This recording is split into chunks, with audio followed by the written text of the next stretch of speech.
Welcome to Lesson 8 of the International Banking and Insurance course for the Belt and Road Initiative. This is Professor Tefero from Port St. Lucie, Florida, and tonight's lesson is going to concentrate on the differences of investment for particular age groups. Um, when you reach a certain age, you don't want to lose your money. So, how do you invest, or what areas are generally favorable for people who are over 60 years old? Um, then there's the group of middle-aged investors. Um, that would be probably from 40 to 60. And then the young investors are from 20 to 40. So let's look at all three groups and see how um, banking institutions offer different investments for these three groups. Let's take the youngest group first. That's the group of 20 to 40-year-olds who are professionals. Um, they have a good job. They have a lot of money and they don't have a whole lot of responsibility yet. They may have a very small family or maybe no family at all. And so they have very few expenses. If this is the case, then they have a lot of money available for investment. They can afford risk. They can afford higher risk than middle-aged adults and older adults.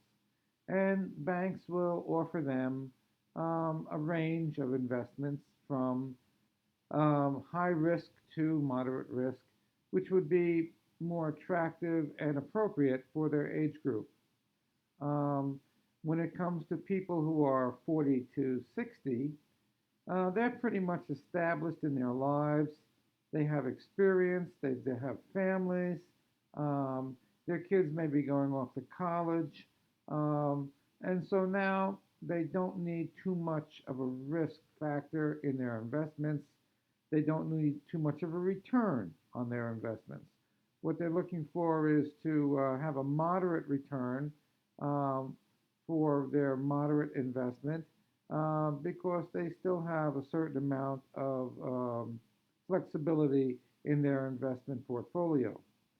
For these types of clients, domestic banks in China will utilize a strategy to provide them with moderate investment opportunities, ones that have lower risk than the high risk ones.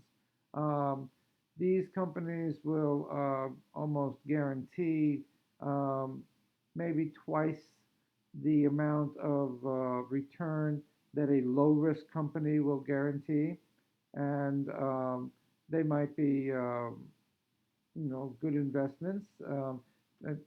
You might ask yourself, well, if a company offers 12% instead of 6%, why wouldn't you always choose the company that's offering 12%? Well, if you're 40 to 60, um, the 12% is very attractive.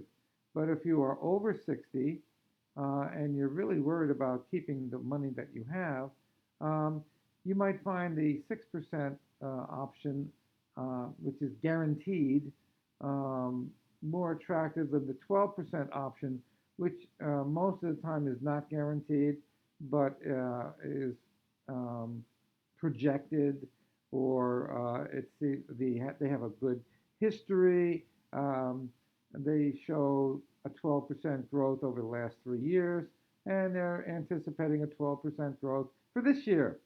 But as any Wall Street analyst will tell you, previous performance of a stock does not guarantee the future performance of a stock. Just because a company made 12% for 3 years does not guarantee that it will make 12% in this fourth year.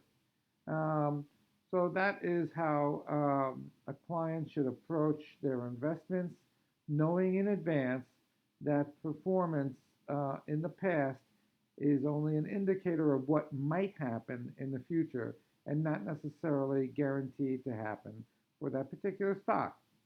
And when we get to the group of over 60, which I know a little bit about, um, we find that people want to hold on to their cash and they tend to take more conservative investment plunges with their capital.